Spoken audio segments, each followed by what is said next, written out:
Okay, good day mga lods. So ngayon, pagka nalagyan nyo na ng linya o na-trace nyo na yung sa mga pilot lamp na linya. So ito yung iba, na-trace ko na yung positive tsaka yung negative, temporary.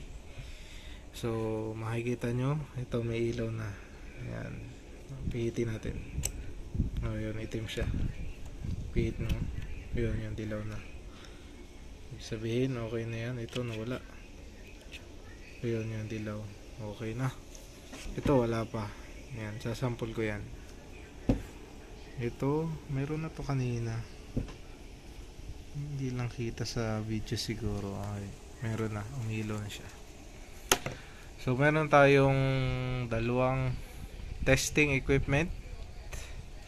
So yung isa is multimeter and yung isa is test light. Ayan. So ito, wala siyang ilaw. Gawin nyo, hugutin nyo lang. Pag nahugot nyo, ayan, gamit ang multimeter. So isa negative, black side, set nyo sa 20 volts DC, negative. Then isa is tusok tayo dito, kabilaan. Wala pa. So dun tayo sa kabila. Ayun, 14 volts. Ayan, 14 volts. So ibig sabihin may supply na to. Ang problema natin is sa connection nitong pilot lamp. Itong terminal niya, kailangan nyo paangatin to.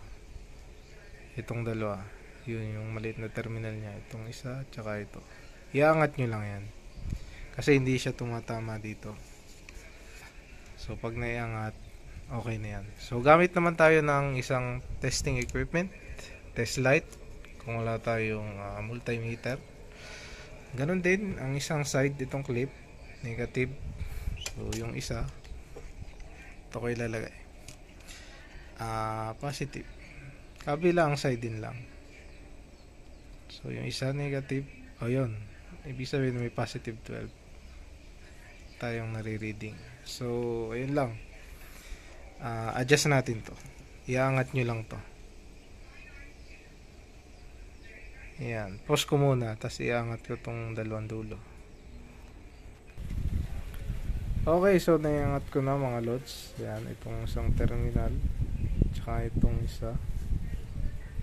So naiangat ko na. Ayan, so isalpak na natin. Dapat dyan, iilaw na siya dapat. Yun, umilaw na. Ayan, kita nyo. Butas kasi yun. Ayun, umilaw na. Yun o. Yun, umilaw na siya. Yun. Okay na. Umilaw na. So, okay na. Ganun lang mag-testing na pilot lamp. Ito okay na, okay. Umilaw na siya. Ito okay na din. Ito okay na din. So, yun lang mga lods.